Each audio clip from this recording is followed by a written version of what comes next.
Hi, my name is Cindy Rang. I'm Brianna Motzkus, and today we're doing a temperature quilt.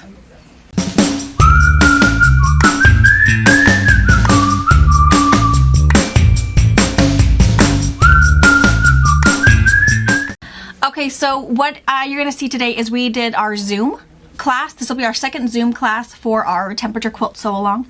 The first one you haven't missed. It just did not film correctly, so I was not able to put it up here on YouTube for you. So, yeah. But we did have, you probably did see how to start and finish a temperature quilt.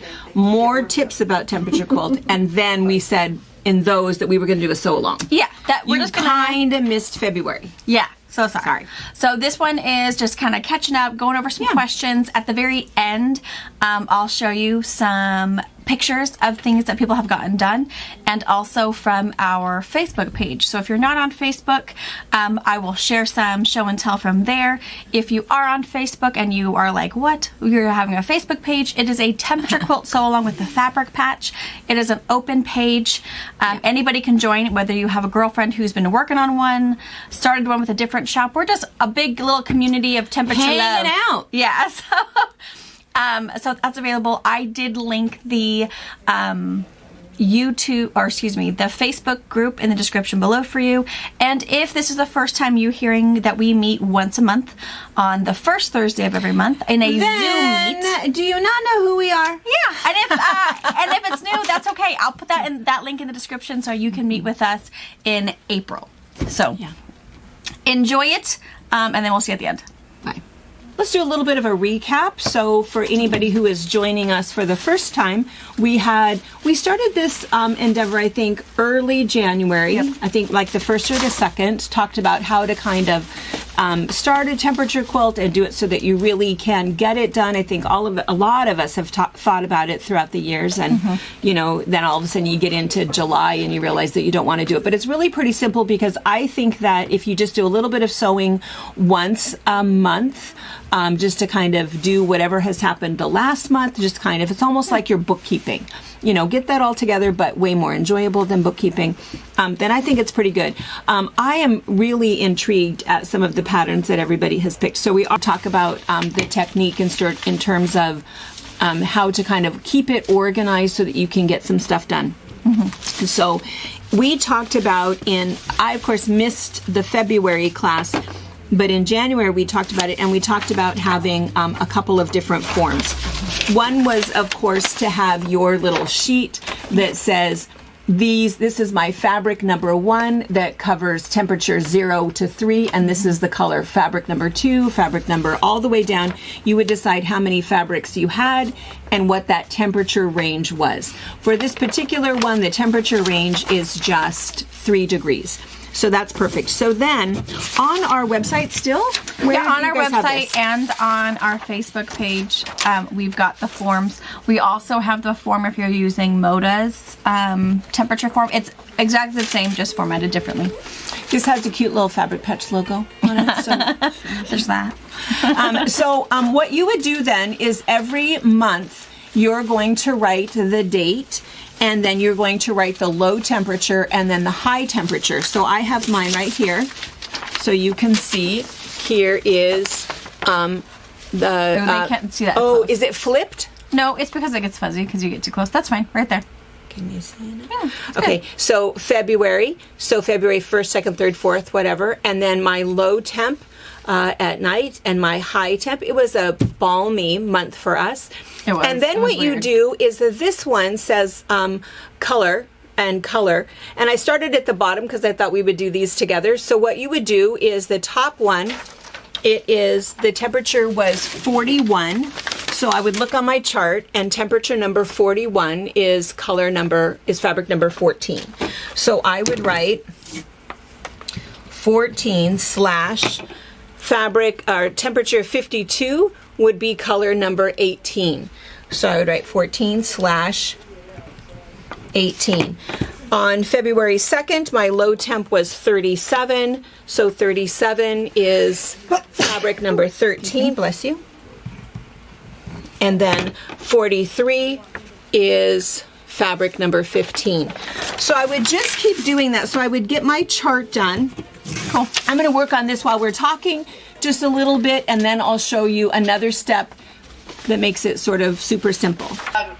You had said before how to look up your historical data, because I want to look up for the year I was born, and I can't find my notes on where to find it. So the best options, there's two websites. There is W Underground, so like weatherunderground.com. That one's really good. And then, gosh, what was the other one? I might have it here on my little notes over here. What's the other one? Which one did you use? I went to weather.com. Weather.com. Okay. I went to weather.com. And AccuWeather is really good. AccuWeather, I think, was really good for like birth years is where I found a lot. AccuWeather.com. Weather.com is good. And then I found WUnderground.com was also a really good one. I have my chart done. So where should I stand, Brianna? Right there's here? Perfect. Yep. Okay, so I have my chart done. So what I've done is I have, again, just to review if you popped in, this is the date for the month of February. This was my low temperature and my high temperature. So all I did was, again, took my low temperature, which happened to be color number, I think that's 14. High temperature of 52 happened to be color number 18. So now that I have all of these, so now what I'm going to do is I'm going to look at sets. Because what will happen is you'll find that there's oftentimes repeats. Because what will happen is if you're going to your sewing machine and you're saying, oh, okay, well, I need to first cut myself a triangle of color number 14. Chick, chick, chick. Now I need to cut myself a triangle of color number 18. Chick, chick, chick. Yeah. And you can do that, but really, if you just kind of do some pre-cutting where you know they're going to be squares or you know they're going to be triangles or, you know, probably you're using the same shape for every single day. So what I would do, and can you reach your baggies? Yeah. You mean my empty baggies? Your empty baggies, yeah. Yeah, there's no fabric in the baggies. So just pretend that we have pre-cut, and so what we would have is in here, she would have all of her little squares or triangles or whatever with a big Sharpie marker that said color number 14, color number 15, color number 16. Then all you need to do is just pull those apart. But then what's really nice is if you know how many sets you're making. So now what I'm going to do on this far one is I'm going to say, okay, for sets of colors that are 14 and 18. And I'm just putting a little dot. I'm going to hold this up for a second. It's 2. There's another one. Okay, so 14 and 18, that was on the 1st of February, and it was also down here on the 24th of February. I just put a little dot to know that I got it. And so up here for a set that's color number 14 and 18, I only have 2 of those. So then next is my 13 and 15. I have this one, 2, 3, 4, 4. Cool. So then I have 1, 2, 3, 4. So I have 4 that are that set. So I'm going to go ahead and go through this, and I'll just see what my sets are, so that then again when I go to the sewing machine, I know I'm going to make 2 of those.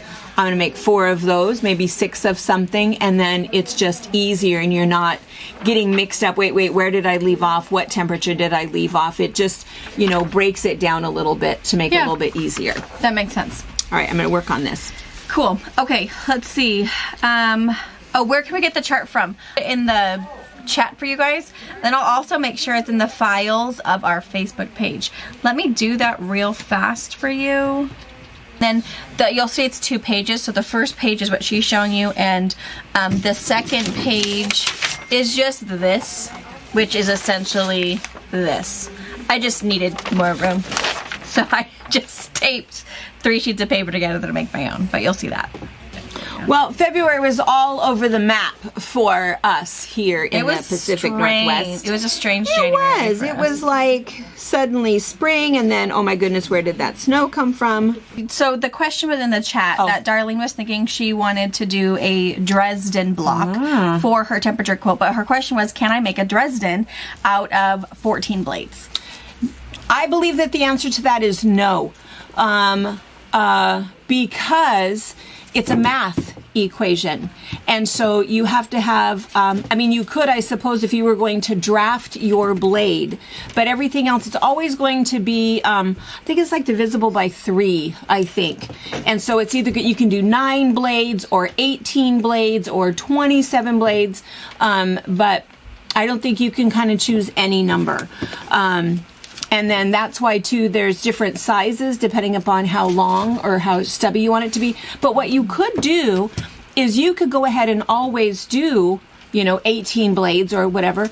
And some of those blades could have other information. It could be, is it rainy, windy, cloudy, sunny, whatever. Or if there's some sort of a birthday or holiday in that time period, you could have some other reason to have a blade. You could even have a filler blade color. So every time you see that hot pink, you know that was just a filler blade, has nothing to do except look pretty. So that would be kind of cool. That would be kind of a cool thing. So this is just Temperature Quilt in Facebook. So if you are on Facebook, this is what it'll look like. If you haven't been to the Facebook group yet, there is 324 people on our little group. And again, it's an open group. So if you have some friend, you want to tell your guild, go for it. It's just something that we can all go together. But I just thought there's some really cool things going on. So like Melissa, this is her January block. And look how cool. I love the paper piece circular geese. That is just fantastic. That is beautiful. So Marion, January, she's just doing stacked squares, which is fantastic. Fantastic. So those are all of hers. Great colors. Holly, she got her January and February all done. Greens are the daily high. Blue is the daily low. The yellow is going to be my background. And she's looking for higher temperatures. So that's good too. If you're wanting to kind of keep it even, know where you're going to space things across, she is adding the yellow in there.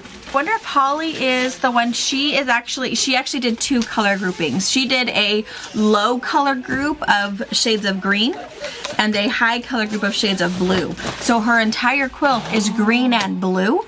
And she doesn't have to worry about the whole rainbow thing going on. She really wanted a blue and green quilt, so she changed her temperatures for highs and for lows. Super cool. I love a free spirit. Idea. Me too. This one, Cassie's. I think that is fantastic. My gosh. I love the wedges. I love the applique. Now, does she say, is that fused or is it... Well, it looks, if we zoom in. Zoom in? It looks machine stitch, so maybe fused. And I'm going to tell you, machine stitch with a satin stitch is as hard. Circle is harder, probably. Yeah. But that is a commitment. That is absolutely gorgeous. And I love the wedge. And I love her spacers. So notice on her spacers where, she's got a little, they're pointed, there's an extra little white space in there because of the month. So Nancy Wall had emailed a question. Anyway, she's doing 5-inch finished blocks, and it was the same thing. Because that was exactly what she was asking was, should she just do horizontal rows? And if so, what would happen to connect those rows? And what I am going to do is I am going to put some little snowflake for January, heart for February, clover for March, some little thing in there that will show where the separation is. Oh, here's another. Oh, Amanda. Oh, this is my friend. My friend from Kodiak, Alaska. We're trying to figure out how to make it up there again this year. So another square and a square block. So again, maybe her low in the inside and her high on the outside. And then her spacer. So she did a heart, which starts February. She's going to be another one that I think that she told me that she had a 130-degree span. Can you believe negatives to fairly nice? Yeah. So I love that you guys are helping out and adding into this because I think it's great. Just the idea of just helping show and tell, which is really fun. Getting advice. So just a fun thing to do if you're on Facebook. If you're not, hopefully that was helpful and fun to see. And beautiful. Yeah. Oh, they want to know, have you picked your pattern yet? Or we do. They want an update on you. Yes, I have, and I'm just going to tell you that I may change my mind again. But at this point, I am also doing kind of a square and a square, and I'm doing 2.5-inch blocks. And I had all of my stuff together, but I did not bring it. But I'm doing. It's going to look like this. I'm going to draw it for you. You're not going to do a row by row? Or no. To be determined. I could change any minute. No, because I have other things I want to do. But it's going to look like this. So can they see that drawing? Yeah. So I'm going to have my my low temperature and my high temperature, and then this it'll be square and square is going to be the banana fabric, that banana color. Oh, just that background? I use for just background. Sure. Just background. So it will basically be floating triangles. Cute. But I'm trying to figure out what I had started with, and it made me crazy, and I stopped for a little while because I made a bunch of blocks to show you, and then I didn't like what I was doing. But what I really wanted was this one. Let me draw it for you. That block, so I could have my low and then my high, and then in here I could say, oh, it was, and I had 5 categories. I had snowing, raining, windy, or sun, and then I also had to have overcast, unfortunately. Yeah. We have a lot of sunshine, but we have a lot of, what is that out there? Yeah. Not a lot, but we have some of those, and so I wanted to put those in there, or then I could put in a birthday. Oh, sure. Or something kind of special, and then and I was going to do that. That was, I had kind of started that, but I didn't like the way that it was lining up. And so what I did is I had even made a little template, for trimming them. And I may go back to this, but I got frustrated enough that I thought I probably wasn't going to, I wasn't going to stay caught up. Because the other thing, trying to find out if it was overcast or not. I mean, you have to kind of keep track of that. I was going to say that was more of a personal track. It was more of what I think. It's more of a, And so, what are you going to call today? And so, so that was why I stopped doing that. So anyway, at the moment, as of today, it's floating triangles. It's floating half square triangles. Cute. Like it. Yeah. I just want to figure out how to add, baby birthdays and that kind of thing on there. Well, you can embroider by hand. I could. Because you could give it to me, but I haven't even cut strips out of mine. I know. And I'm still going to do the pineapple block. I am still totally going to do it and you do totally my need little to do half-inch that. pieces. I think I did decide, I think we talked about it last month, that I am going to do just big, huge blocks. So here is my January one, here is my February one. I still think I'm going to do it that way. And I have enough fabric to do it that way too, so why not? Even at the end of my, 28 days, my 31 days, my whatever, I'm going to have plenty of fabric to make that last. And I'm going to do it each time. The insides are going to be my lows and the outsides are going to be my highs. Because again, based on my colors, there's going to be a whole lot of pink. And a little bit teal. So. And as it should be. Right. So I have my chart done, and I just want to show you this.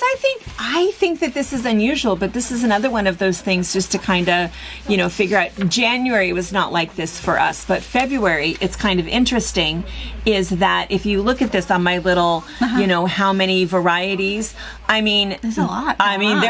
There was only one day where it got that cold and that warm, and only that cold and that cold, or whatever. It was kind of weird. Here, this one, there's only 2 days that matched. 2 days, 2 days, 2 days, 4 days. We had a little balmy run here, and 2 days of this. So it's kind of funny. That doesn't usually happen. I know that for January, because when I had gotten mine together, I should have brought all of that with me. But again, I'm changing my mind a little bit. But what I had for January is there was 13 days that were all that same range of,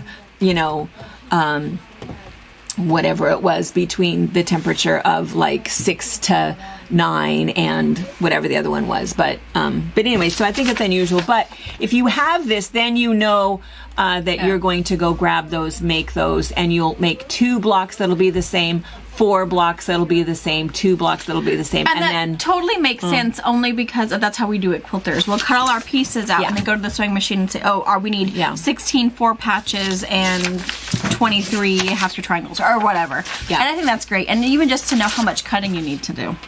And for me, how many strips I'm going to need based on 40 inches worth of usable strips, I can kind of gauge, I'm going to need like 6 strips of this color to be able to make my whole block at the end of it. So and I think it'll be good to know all of the little research pieces that we'll have at the end. So I will know that for us, for Central Washington, we would need, for this temperature range of, in the 40s. Because I think our average, our dog eats a lot of dairy. But our average temperature is 52. And so it would be interesting to know that for this temperature range, we used a half a yard. For this temperature here, we used, where's your chart? To know that, because I believe, like this one, we'll keep track of it as we go, that this was only 1 2.5 inch strip. This one was 1/4 of a yard. This up here was, a half a yard. So you'll know. And then it'll be helpful for next year. Yeah, maybe you'll want to do less colors. Bigger variety jumps. Or maybe you realize, oh my gosh, it really does fluctuate so much. I wish I had more color. Yeah. You never know if you want to make another one. Yeah, because Sally's is so beautiful, and Sally only has a temperature range of 5 degrees. 5, every 5 degrees. I also like the Holly on there who does the 2. My lows are shades of green. My highs are shades of blue. I think that's great too. Yeah. And you really do have a green and blue quilt. So if it's a graduation quilt and they say, I'm black and green, I don't want any other color, I don't want any flowers. What a fun graduation gift, and have it be the year of their birth. Yeah, and then you really could do their 2 colors and still have this really cool, fun walk down memory lane thing. I could start that now for my 6 grandkids and have it ready when they graduate. That's a fun idea. So the plan then for the month is just to go ahead and get your February row done. Make any other little last minute decisions, or in my case, stop deciding. And just catch up. Because you have you just have to also figure out those little spacer bars. Yeah, and I'm not too worried about that. I'm not worried about the other either, because I just have like to we saw on that other one, that's going to work out. I just have to have time to sew and put things together. But besides that, time is our nemesis. I've got a book club book to read, so listen to. I know. If you guys saw that, people are pretty excited about the book club. I love it. Yeah, so. People are, it's been fun. We'll share with you on Wednesday the names, which are kind of good, and then we'll put that in the newsletter. The newsletter will be going out on the 15th so that you guys can help vote on the name, but there's some really good ones. Yeah. So that was really fun. So if you're not sure, if you watched Fabra Chat on Wednesday, we talked quite a bit about, we figured out book club. We got all of the stuff out of the way and just did it. Our next Zoom meet for April, the first Thursday is April 4th. April 4th. And that's when we will Zoom at 11, the same time, 11 Pacific or whatever you are where you're at.